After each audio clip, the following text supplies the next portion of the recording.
Good afternoon and welcome to McMinnville City Club. For another year, you guys go ahead and keep eating and clanging forks. I'm just going to give some housekeeping announcements and bad jokes. Welcome and thank you. We are starting our 2017-2018 season here. And without our lovely sponsors, we could not do that. I would like to thank our sponsors for this season. In the gold category, our sponsors are Larson Motors, Chemeketa Community College, Western Title and Escrow, the McMinnville Area Chamber of Commerce, On Point Community Credit Union, Columbia Bank, First Federal Savings, Gormley Plumbing and Mechanical, and Cellar Ridge Construction. In the silver category, we have First American Title Insurance, Payne West Insurance, Hillside Retirement Communities, The News Register, Sokol Blosser Winery. And in the Cultural Trust, we have Stephen Rupp, Phil and Phoebe Newman, Jeb and Michelle Bladine, Dan and Mary Corrigan, and Gloria Lutz. Thank you to all the sponsors.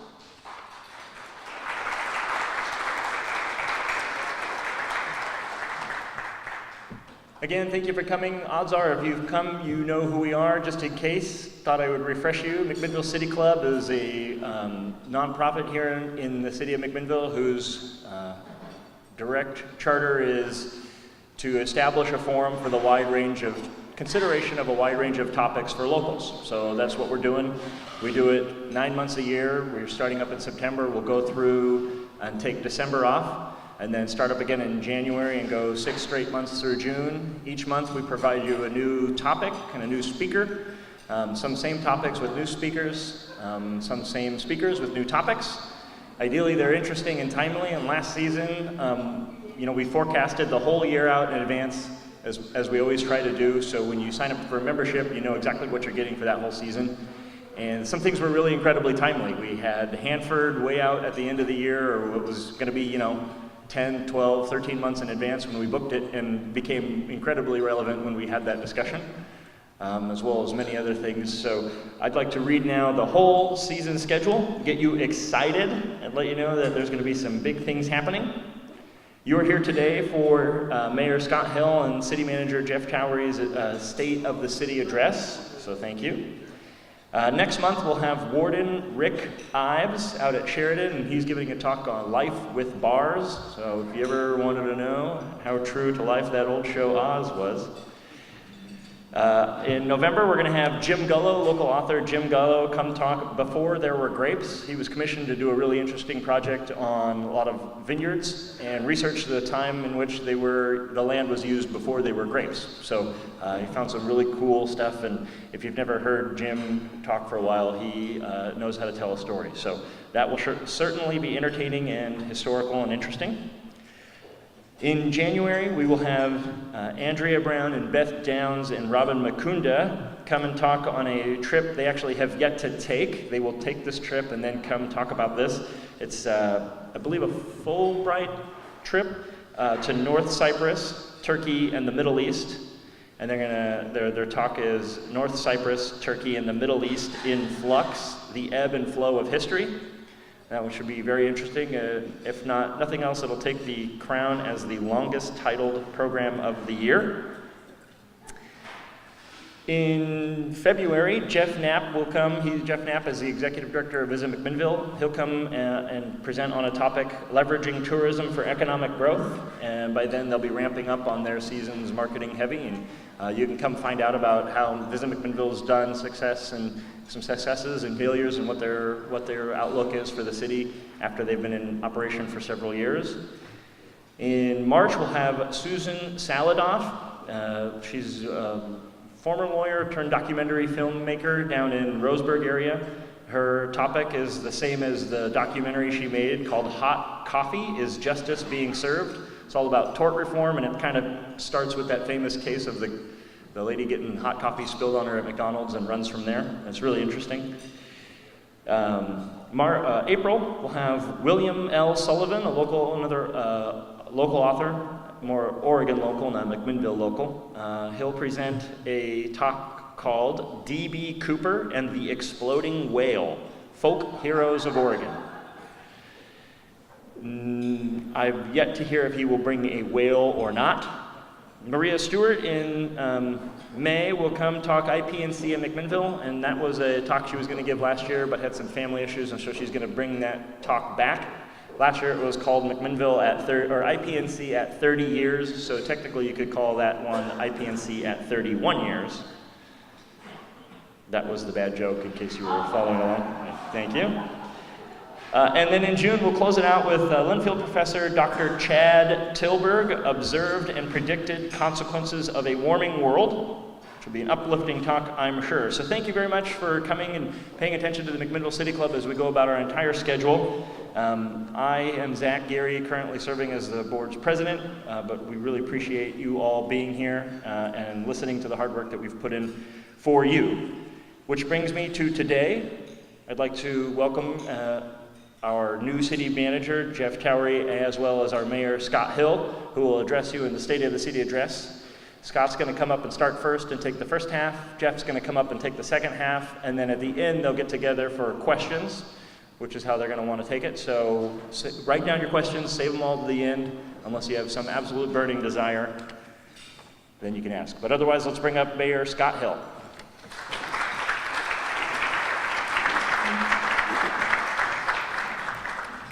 Well, Zach, let's see if I can do any better with the jokes, okay? It is indeed a pleasure for Jeff and I to be able to be in front of this group. We have a lot of respect for the City Club and the ability you have of coming together and talking about items and topics that are of importance to this community. Just a little background. I took office as mayor around Thanksgiving in 2016, and I have been on the city council for about 12 years, have been on the budget committee for 25. Our family moved to McMinnville from Portland in 1992. It is indeed a privilege and a blessing to be able to serve as the mayor of this fine city, a city that has a heritage and a past of things being done the right way. I thought this afternoon I'd do a couple of different things, and the first thing that I wanted to do is talk just a little bit about the structure of the council. I don't know if you know how our council is set up, but the council, the city council, is the policy-making portion of the city. They adopt laws and they adopt the regulations, they set the city goals, and they set the tone and the function for the city. Now, this is done in conjunction by giving direction to our city manager that, along with city staff, implement all of those ordinances and regulations. The mayor is the leader of the governing body, and I preside over the council meetings. I do not vote, only in a tie. And in the 25 years I've been with the city, I think we've had a tie only 3 or 4 times. Ed had 1 and Rick had 2. So that's not a very, that doesn't happen very often. Invitation to you. Tuesdays, on the 2nd and 4th Tuesdays, the council meets 7 o'clock at the Kent Taylor Civic Hall. You're all invited. Or to pick that up on our 2 modes of recording that, MCM and KLYC both have the opportunity to bring that to you in some form. 6 months ago, I'm going to talk to you a little bit about the concerns that I had as your new mayor. Number 1 was our city council. And I'd like to just share for a moment who's on our city council. Kevin Jeffries and Wendy Stossens represent Ward 1. Ward 2, we have Council President Kelly Menke and Alan Rudin. And Ward 3, we have Remy Drebkin and Adam Garvin. And I can't tell you how pleased I am at our city council. They have diverse backgrounds, they have diverse experiences, but we work as a team for the betterment of this community. You don't see any one of us going after pet peeves, but we really do this holistically. Let me tell you, this last 6 to 8 months, we've had tremendous change in our city staff. You'll have an opportunity to meet Jeff and a little bit, get to know him. That couldn't have been a better pick.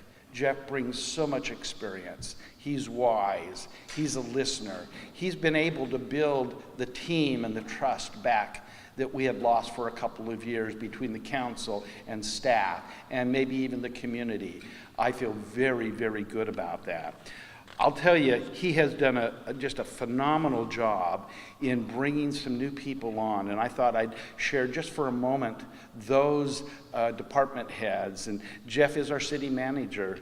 We have Melissa Grace, who is our city recorder. Melissa has just come to us recently. David Kosh, who was the director of the port of Coos Bay. And he brings not only his law background, but the ability to run and manage many things.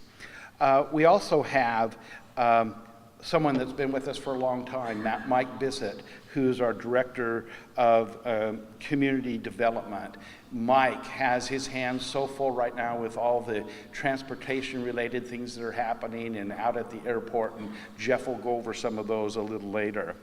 We also have Scott Burke, who is over our IT and silently just keeps us connected and doing the things that we need to have. Chief Rich Lippert, who is our fire chief. Phenomenal and innovative in how he's bringing some solutions to the table, and I'll talk a little bit about that in just a little longer. Jenny Berg, who is our librarian, and Jenny's here today, and the things that are happening at the library, we couldn't be more proud of the job she and her staff does. Susan Meyer, who is new to us, who took Jay Pearson's place. Susan brings so much to the table. She's been in city management, she's been in land use. Most recently, she was at the League of Oregon Cities over member services.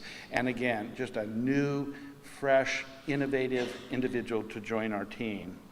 Heather Richards, who's here, who I can't say we stole from Redmond, but she came willingly from Redmond to McMinnville. I get in trouble when I say we steal people, but Heather brings so much passion for planning and economic development, and we're so pleased to have Heather with us today. And then our own Chief Matt Scales, who has been raised through the department at the police department.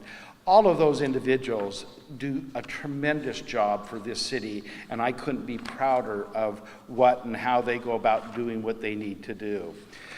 We have 214 full-time FTE, but I think the number I'm more proud of is we have over 1,300 volunteers.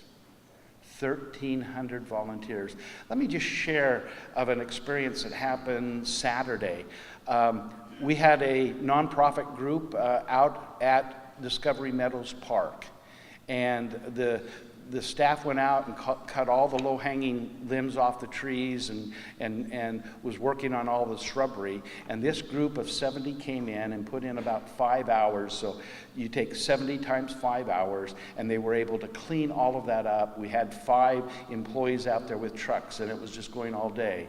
That group saved the city probably 6 months of their own work to be able to do what we did, and it happened in one afternoon. If you go to Discovery Meadows, you'll see a park that's now set for the winter months. That is indicative of what happens all around this city with our volunteerism.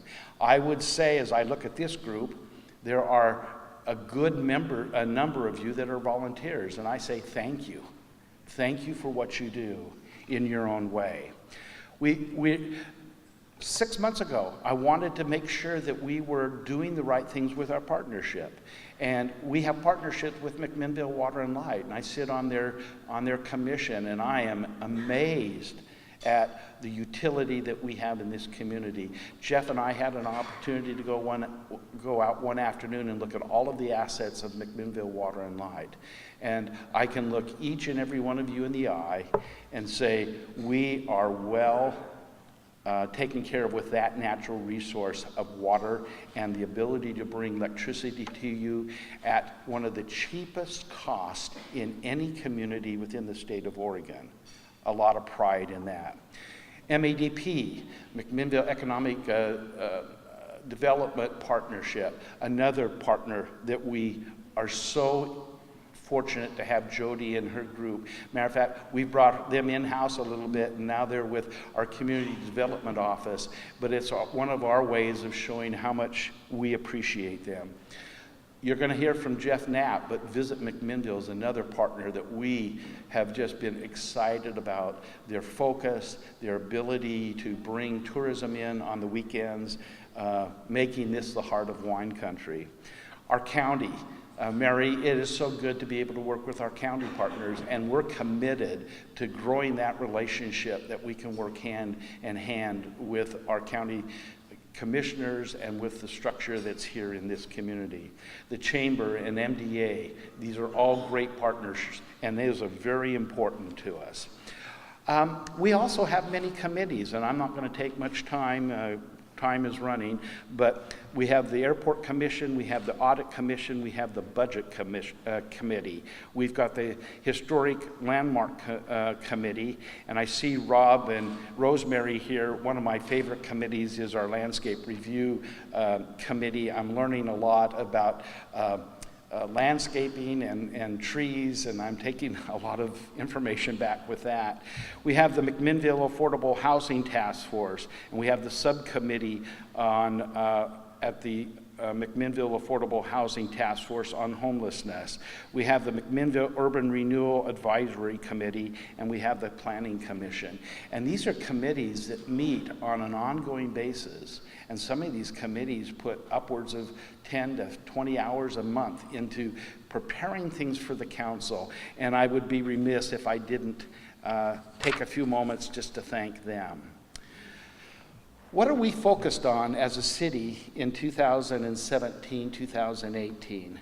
If I may, I'd just like to briefly go over our goals and objectives.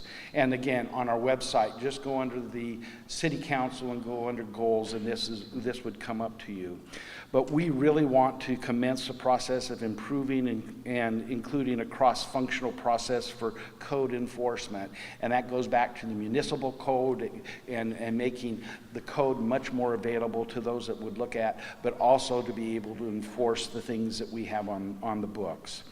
We want to promote active engagement with the individuals, in the involvement of the community, including but not limited to revisiting the community survey that we just have done. And we've brought that out to the community, but there's much more to come, and letting you know what the community feels about certain aspects of our city. We also establishing a task force or a committee on homelessness, and we met last night and spent an hour and a half working on some of the elements of homelessness. So that group meets on a monthly basis. We support implementation of the Urban Renewal Plan, and Jeff will have an opportunity to talk a little bit about that and the ongoing nature of our transportation bond. You're in the midst of that right now if you're downtown and seeing what's happened on 5th and on 2nd right now. Soon Hill Road will be started. We want to prepare and adopt a financially prudent financial budget, and that was done earlier this year. We want to establish a comprehensive strategic financial planning process, and Jeff may have an opportunity to talk a little bit about that, but that's a real focus of this council, is that we have a strategic plan that's going to take us well into the future, not week, month, quarter, or year to year, but having a vision what things might look like in 5 and 7 and 10 years from now, so that we can be implementing those pieces that will get us where we need to be. And then lastly, we want to work with partners like the county and COG and identify economic opportunities for addressing affordable housing, homelessness, and growth within the community. My time is spent, but I'll tell you, there are many things that we have that are moving forward right now. Our water treatment plant was completed last year. We were 2.5 million under budget at the treatment plant. We doubled our capacity out there. The city was awarded the 2016 Project of the Year by the American Public Works Association. You see transportation happening all over this community, and that's because each and every one of you have allowed us through the bond to go out and increase the functionality and the connectedness of our community. We continue to improve our sanitation sewer systems and improvements. That's happening every day of the week. And we have a new partnership with our fire department where we are now having an EMT ambulance stationed out in Amity, which gives greater coverage out in that area, but also to McMinnville, and we're able to generate a little bit of revenue. We're looking at possibly doing that with Lafayette as they put their new firehouse together. These are ways that we're trying to be innovative in delivering products and services to this community. Again, I am so excited to be able to serve you. I mean, I'm retired. This is my hobby. It's taken a little more effort and time than I thought it would for a hobby. It's not like golf. It's a little more than that. But I'll tell you, the rewards that come back and the people I get to deal with are tremendous. And it's all about this community. Me and my family have been here for 26 years, and I know of that history, and we're not going to let you down as we move forward to doing those things that keep us focused. So with those few words, I think, Jeff, why don't we turn some time over to you? He'll talk about inflammation since he's been here, and again, it's good to have you, if you haven't met Jeff, to get to know him. He's tremendous. So Jeff?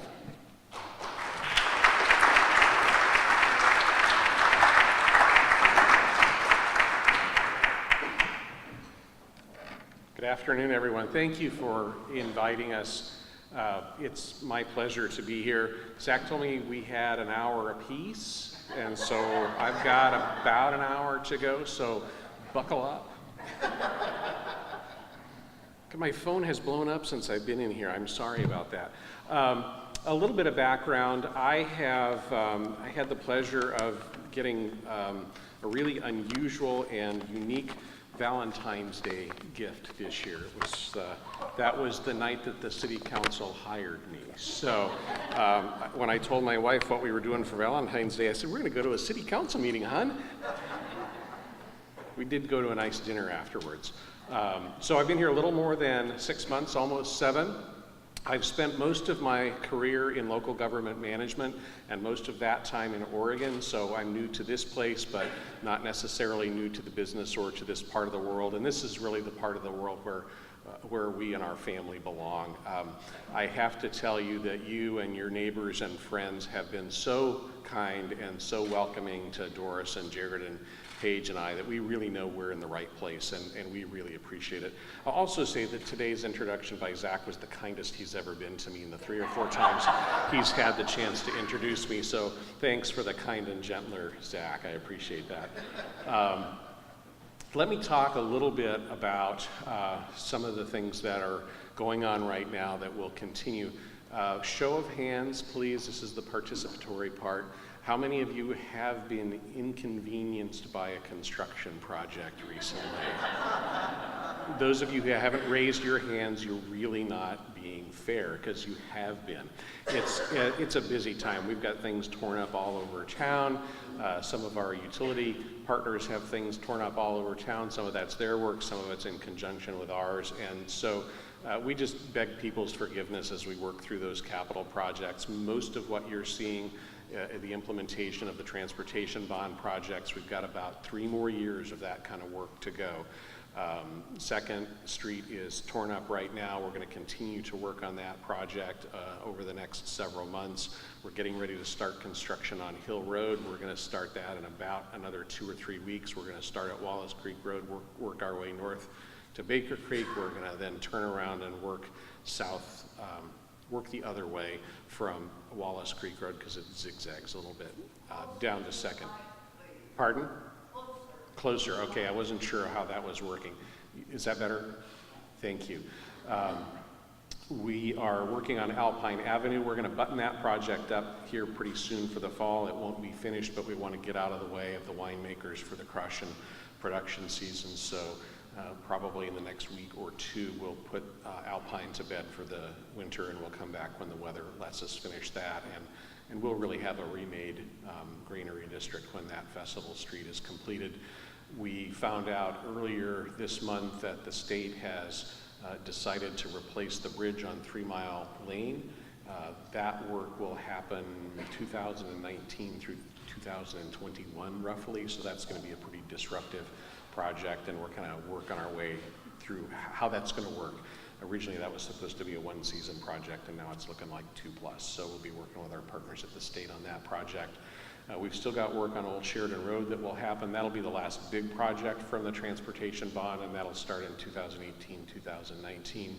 We're wrapping up, I think we have wrapped up the wastewater treatment plant improvements. We should wrap up the runway rehabilitation project out at the airport here before the snow flies this winter. And so that's sort of the capital stuff in a nutshell. We've also got some interesting private sector developments with the Atticus Hotel being constructed downtown. And we're continuing to work with a number of residential developers on either expansion of existing subdivisions or some new housing subdivisions that are planned over the next few years.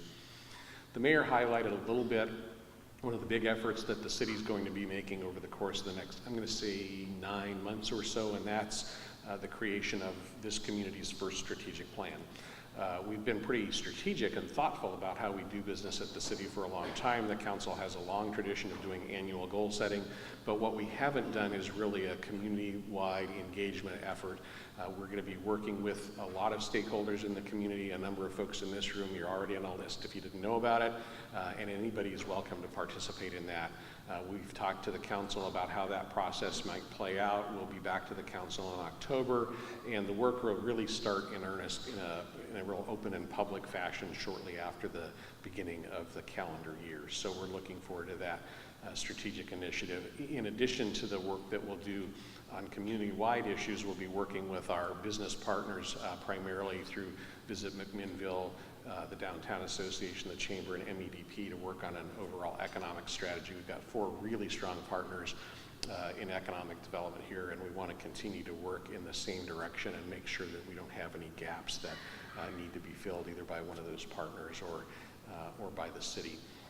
I'd also like to make sure that we spend lots of time for questions. So anytime you feel like I'm done and I don't seem to be stopping, let me know, and I'll be happy to stop and give the mayor a chance to rejoin me up here so we can talk about the things that you folks want to talk about.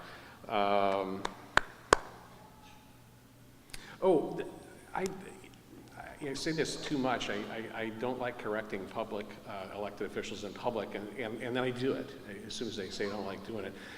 The mayor's given me way too much credit for assembling a great team at the city of McMinnville. It's a tremendous group of folks. Most of them were here when I got here, and so I'll take only a little bit of credit for that. I do think that the way we work together as a team is, I think, really starting to gel. We had a day-long session with the department heads last week as we set up the process for a strategic plan that we'll be sharing with the council at the first meeting in October. And I think it was a great session. Folks really are fully engaged. And as the mayor said, you should be proud of not just the executive team at the city of McMinnville, but all the staff and committee and volunteers. This really is a remarkable place. I'll repeat a little bit of a story that I started to do early on when I was much in demand for speaking engagements, and then folks got tired of it fast. It was why do you want to come to McMinnville? And that question got asked about 3 or 4 different ways in 5 or 6 different settings during the course of the interview process and the selection. And sort of the snarky inside voice in my head wanted to say, well, don't y'all know? I mean, you're all here. This is a phenomenal place. But that's not really the answer. The answer really is about this community has a sense of place. It has a sense of itself. There's a core belief and support for the things that this community does really well that translate to one of the handful of most vibrant downtowns in all of Oregon, if not all of the Northwest. A really stable community that is made up of both a mix of long-time businesses and relatively new folks. It's a community that's grown pretty substantially over the last 25 or 30 years, and according to the latest projections, about 90% of the growth that's going to happen in Yamhill County in the next 2 decades is going to happen either inside the city limits of McMinnville or inside the city limits of Newburgh. So we're poised for some additional growth. And the way we do that and the way we figure out how to do that is really the key to maintain the quality of life that you folks all appreciate. It helped draw me here. It's going to help draw other folks here as well. With that, I again want to thank you for your time and attention. The mayor and I now have only an hour and 15 minutes to answer questions according to Zach's earlier time frame. So I'll ask Scott to rejoin me up here and we'll start to take your questions. Thanks for your time today.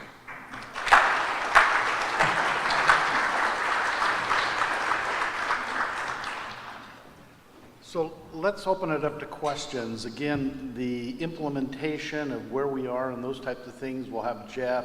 If you want to hear about the kind of the focus and some of the other aspects of the city. So just raise your hand and we'll repeat the question and then we'll try our best to answer that. Yes. It was music to my ears when you mentioned a $2.5 million excess.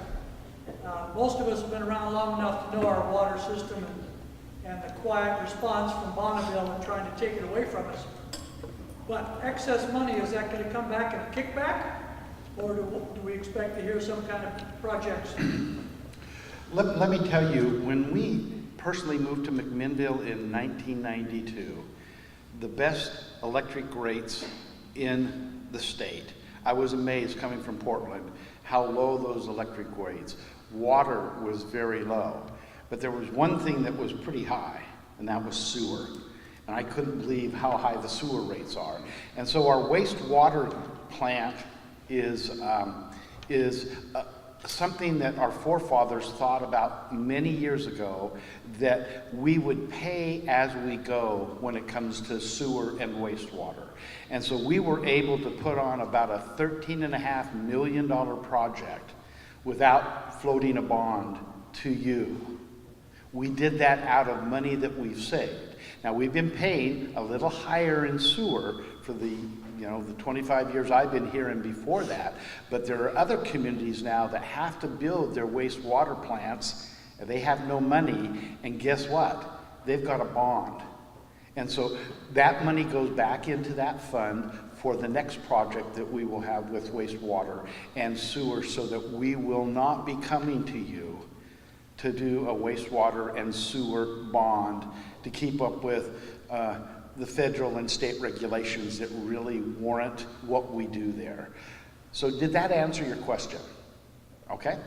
Other questions? So I need to borrow a pen. I have to cross wastewater and sewer bond off my to-do list, so. That was another funny one, no. Other questions? Anything on your mind? Steve? Is there any way to get the F-15 that's at the foreclosed Evergreen place out there moved to the new FBO that's built? Please repeat the question. So the question is whether or not the F-15 that's in front of the last of the Evergreen buildings can be relocated. I don't know the answer to that question. I'm not sure if that's an asset that's attached to that particular building or not. If it is, the bankruptcy, the auction for that parcel has been delayed. It was supposed to happen this week, and the bankruptcy auction has been rescheduled for the end of the month. So we'll look into that. I believe the aircraft itself is owned by the federal government. We'll look into that then. Thanks, Steve. National Guard. Jody may have more information on that, because she's our real estate agent out in that area.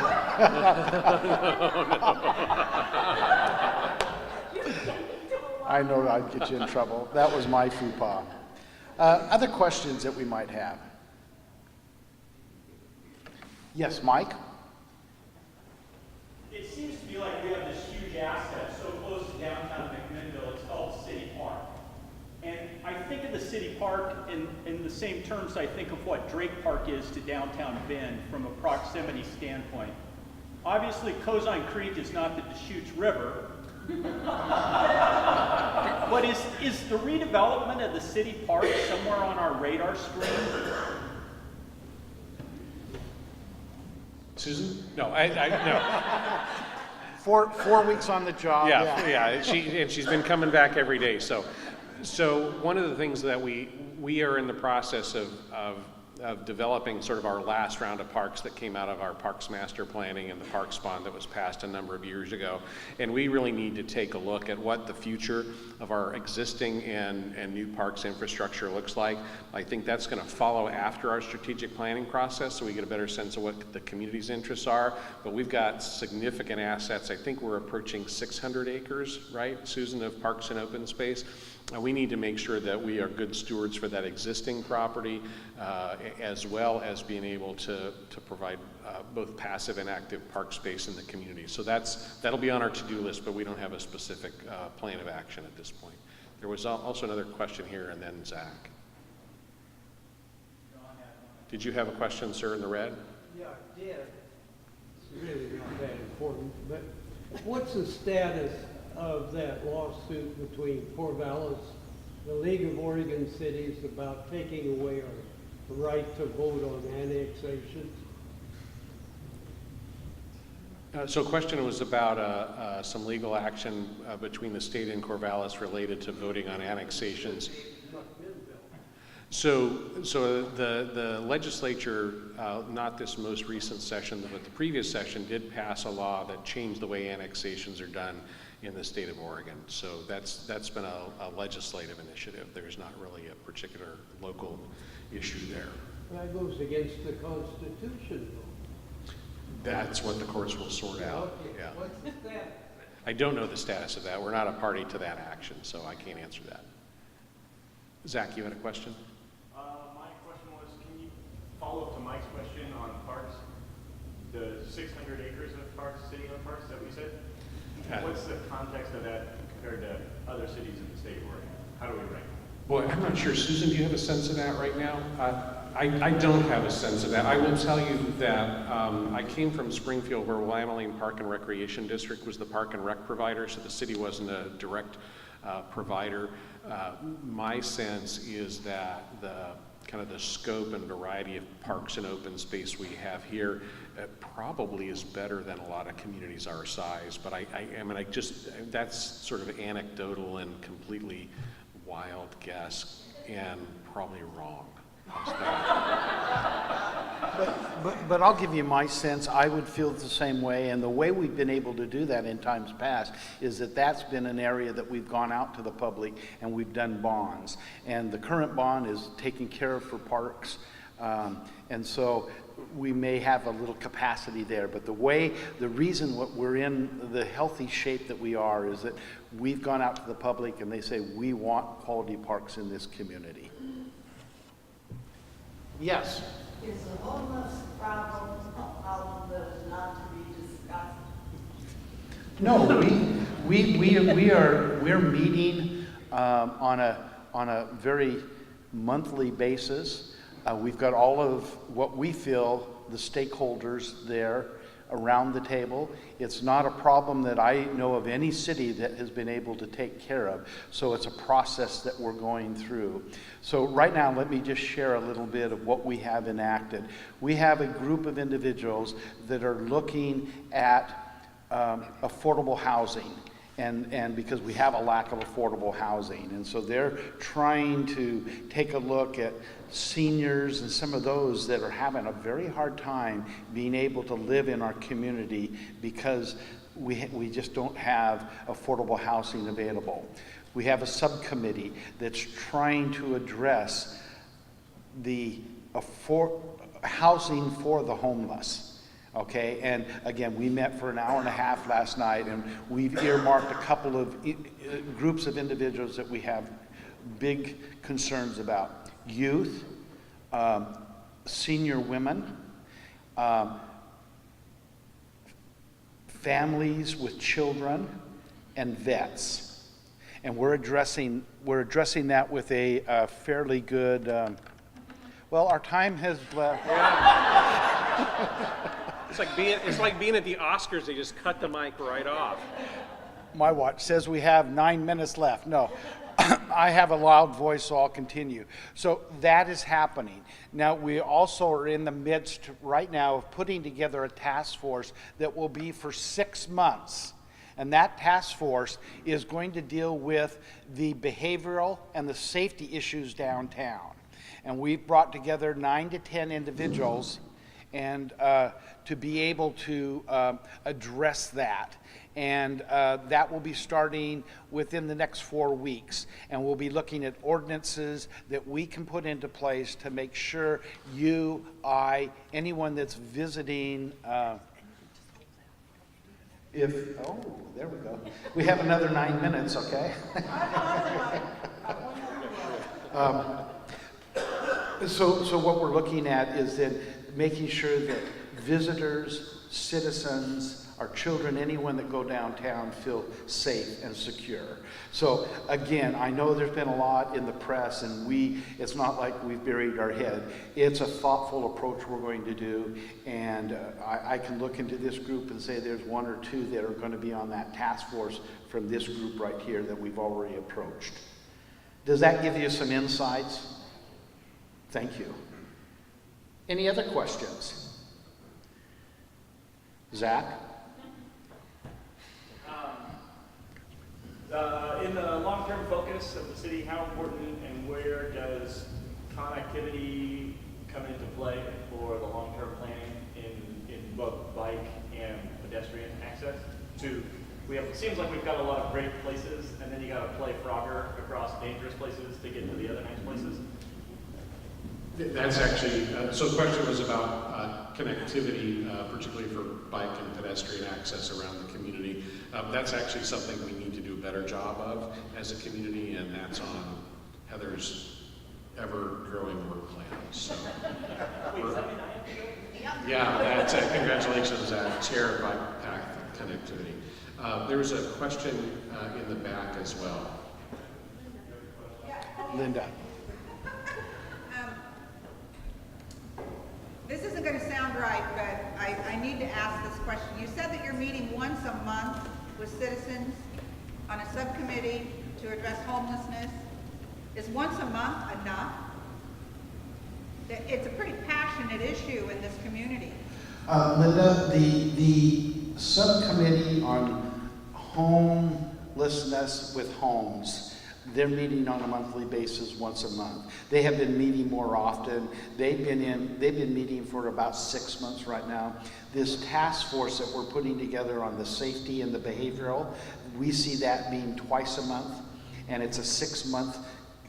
It's going to be for 6 months that report to the council every 2 months when we get that up and going. And they could be meeting more often initially, but we'll turn that over to the leadership of that group. But like I say, we're just at the cusp of bringing those names to the council and commissioning that task force. And it's been something that I've been individually going out and talking to each of those members and getting that squared away. So, but point well taken. We will put the time and the effort that's necessary to come and take care of the safety and the behavioral problems downtown. Well, and just to follow up on that, the structured committee process that the council has put together is not the only conversation around homeless individuals, families, and the impacts in the community. We've got at least half a dozen departments that are dealing with those issues on a daily, weekly, monthly basis. It's a part of nearly every conversation we have at every single council meeting. So I don't want you to feel like there's just one committee working on it and everything's going to be fine. I'd like to say everything's going to be fine. I don't have the answer to that, but it's a much bigger conversation than that committee's work.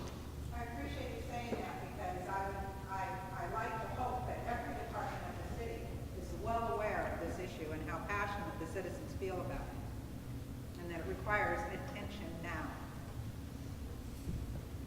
I'm just curious, do we currently as a city have ordinance in regards to blocking of city sidewalks and the parking?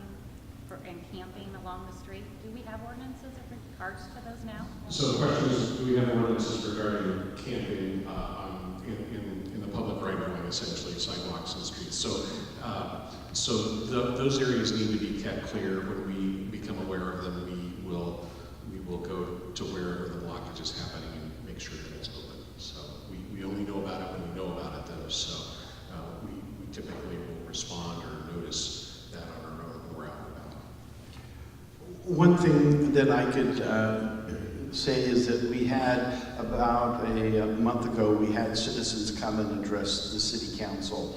And because of the concerns that were brought up at that meeting, we have dedicated an officer to be downtown, walking the downtown for at least 2 hours every day, along with we've taken our ranger program and we found that our rangers were kind of clumping themselves together, walking in a unified group, and we've split them up. We see, we've put a police, when the officer is walking up and down 3rd Street, his car is parked on 3rd Street, so there's a noticeable presence.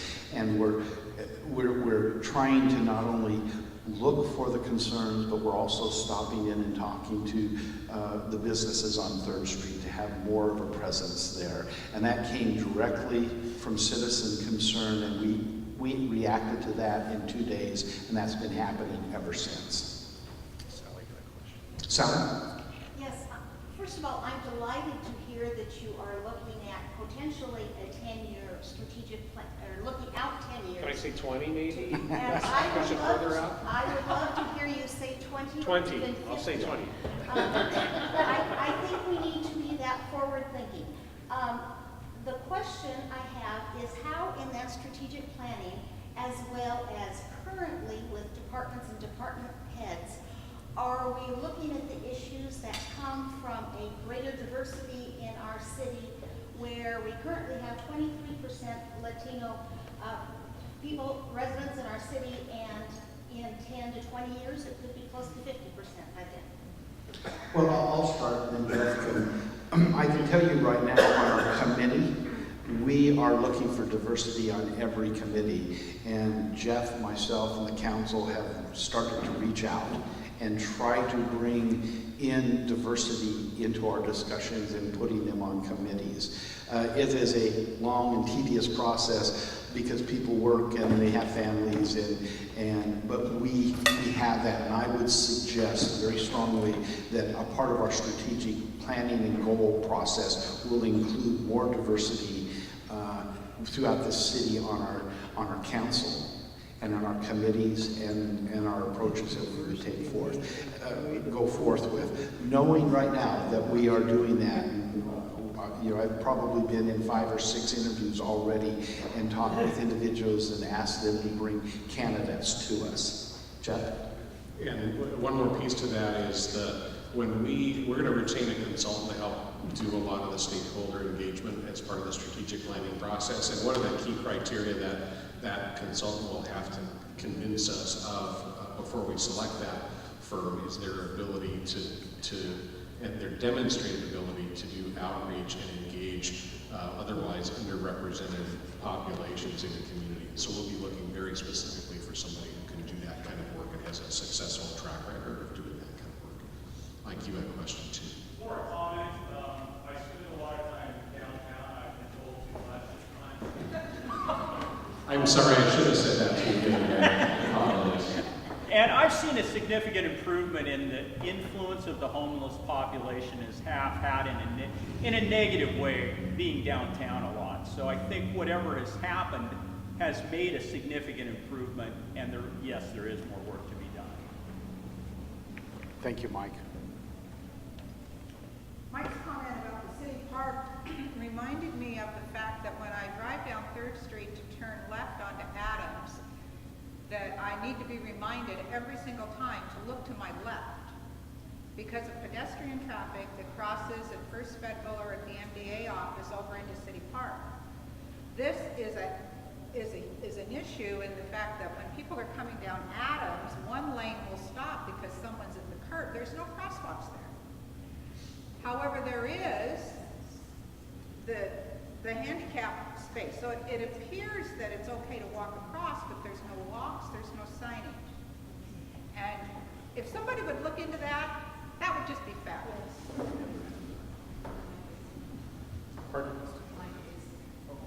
Thanks. So we actually are currently evaluating that right now. The other thing that will change as the Second Street project is finished up is we'll have more capacity in the intersections at Second and as it crosses Adams and Baker, and those signals will talk to each other, and we'll have a better coordinated way for traffic and pedestrians to get through all of those intersections in that kind of core area.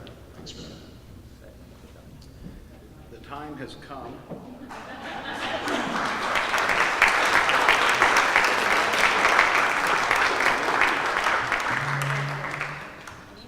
Thank you very much to City Manager Jeff Towery.